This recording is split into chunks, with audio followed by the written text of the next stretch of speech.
वो दिन था 5 अप्रैल 1722 का, जब एक European explorer Jacob Roggeveen Pacific Ocean में सफर कर रहे थे। सफर के दौरान उसे दूर से एक आइलैंड दिखाई दिया। जब जैकब आइलैंड की डायरेक्शन में आगे बढ़ा तो उसने कुछ ऐसा देखा जो नॉर्मल नहीं था।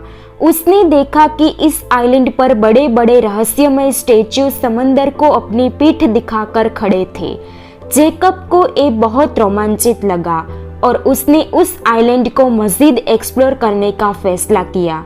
जब जैकब ने आइलैंड को एक्सप्लोर करना शुरू किया तो उसने देखा कि पत्थरों को तराशकर बनाए गए ये जायंट स्टैच्यूज सैकड़ों की तादाद में पूरे आइलैंड पर फैले हुए थे। उनमें से कुछ जमीन पर गिरे हुए थे तो कुछ जमीन पर खड़े थे।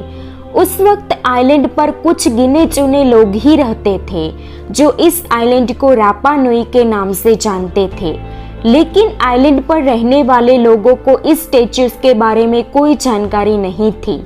जब जैकब ने इस आइलैंड को डिस्कवर किया था उस दिन ईस्टर संडे का दिन था। इसी वजह से इस आइलैंड को ईस्टर आइलैंड के नाम से जाना जाता है। लेकिन इतने जायंट स्टैच्यूज यहाँ किसने बनाए होंगे और इसको बनाने के पीछे क्या मकसद होगा? आखिर जब इस आइलैंड पर किसी इंसान के रहने के कोई सबूत नहीं मिले तो ये स्टैच्यूज आखिर यहाँ आए कैसे, और वो भी एक दो नहीं बल्कि सैकड़ों। आइए जानते हैं बी इनविंसिबल की इस वीडियो में। बी इनविंसिबल की वीडियो में एक बार फिर से आपका स्वागत है। दोस्तों, ईस्टर आइलैंड दुनिया के दूर दराज जगहों में से एक है। ये आइलैंड समंदर की वीरानियों में इतना तन्हा है कि इसके सबसे नजदीक का आइलैंड पिटकेन आइलैंड है जो ईस्टर आइलैंड से 2075 किलोमीटर दूर है और वहाँ कोई इंसानी बस्ती नहीं है। इससे सबसे नजदीक इंसानी बस्ती चिली के तट पर पाई जाती है और वो भी इससे 3512 किलोमीटर दूर है। इस आइलैंड पर प्लेन के जरिए ही पहुंच सकते हैं, जो चिली से इस आइलैंड पर पहुंचाने में 5 घंटे लगाता है। जैकब की डिस्कवरी के बाद आर्कियोलॉजिस्ट और रिसर्चर्स ने इन स्टैच्यूज पर रिसर्च करना शुरू कर दिया। ये स्टैच्यूज लगभग 100 टन वजनी और 30 से 40 फीट लंबे हैं। इन स्टैच्यूज को मोआई कहा जाता है। सबसे खास बात यह है कि देखने में ये लगभग एक जैसे ही दिखते हैं। ऐसा लगता है जैसे सभी को एक ही सांचे में डाला गया हो। कहते हैं कि पत्थर के ये स्टैच्यूज इतने मजबूत है कि हथौड़े से ठोके जाने के बावजूद इनमें से छोटी मोटी खरोच के अलावा इन्हें कोई खास नुकसान नहीं पहुंचता।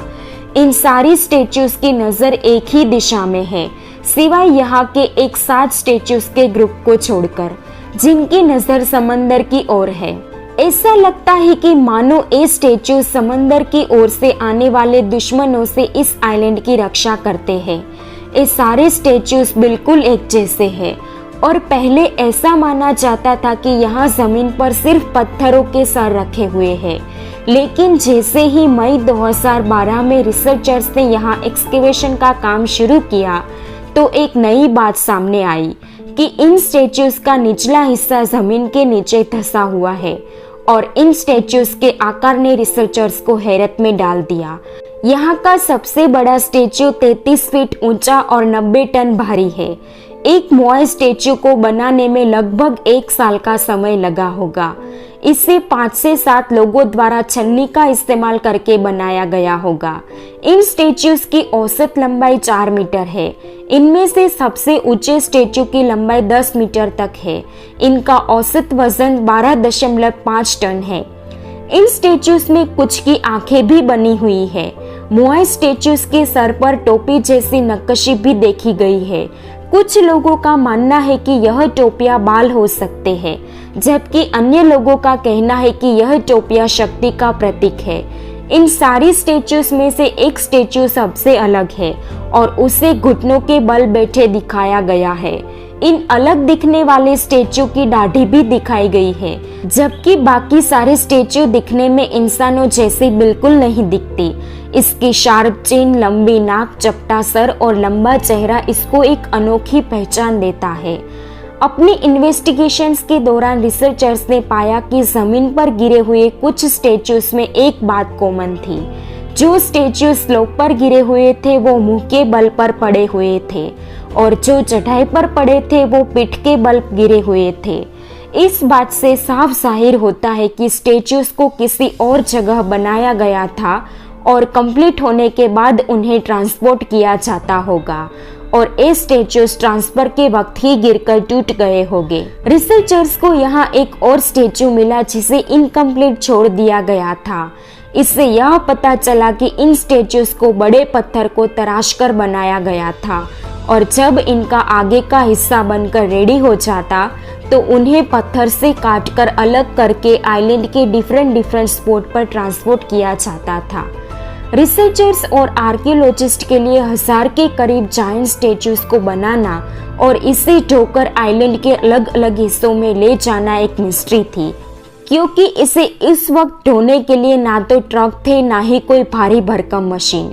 इसी वजह से एलियंस में रुचि रखने वाले रिसर्चर्स और कुछ लोग ये मानते हैं कि इन स्टेच्यूज को एलियंस ने बनाया है, लेकिन ये बात बिल्कुल गलत साबित हुई, क्योंकि रिसर्च के दौरान पता चला कि इन सारे स्टेच्यूज को बनाने के लिए जो पत्थर इस्तेमाल हुआ था वो इसी आइलैंड में मौजूद एक ज्वालामुखीय पर्वत के पास से लाया गया था।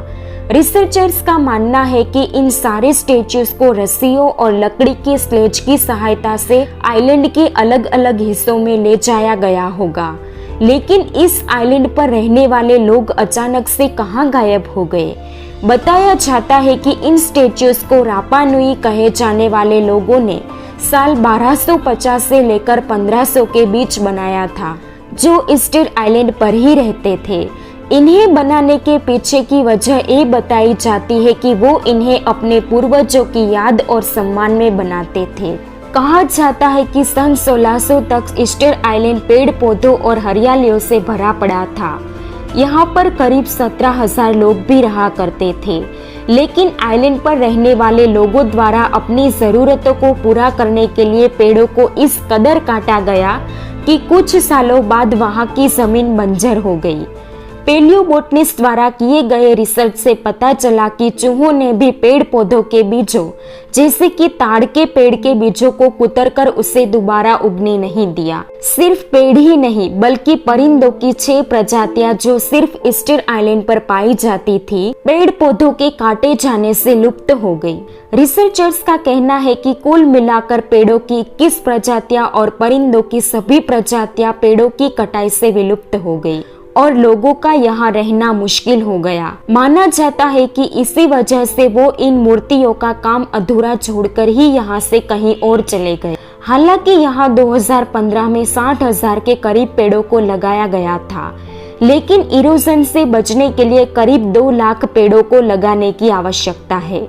साइंटिस्ट निश्चित रूप से नहीं जानते कि ईस्टर आइलैंड पर इंसान कब से रह रहा है, लेकिन कई लोग दावा करते हैं कि ईस्टर आइलैंड पर इंसान का निवास लगभग 700 से 1100 ईस्वी में शुरू हुआ था। तो दोस्तों, उम्मीद है बी इनविंसिबल की ये वीडियो भी आपको जरूर पसंद आएगी और आप इसे भरपूर लाइक और शेयर करेंगे।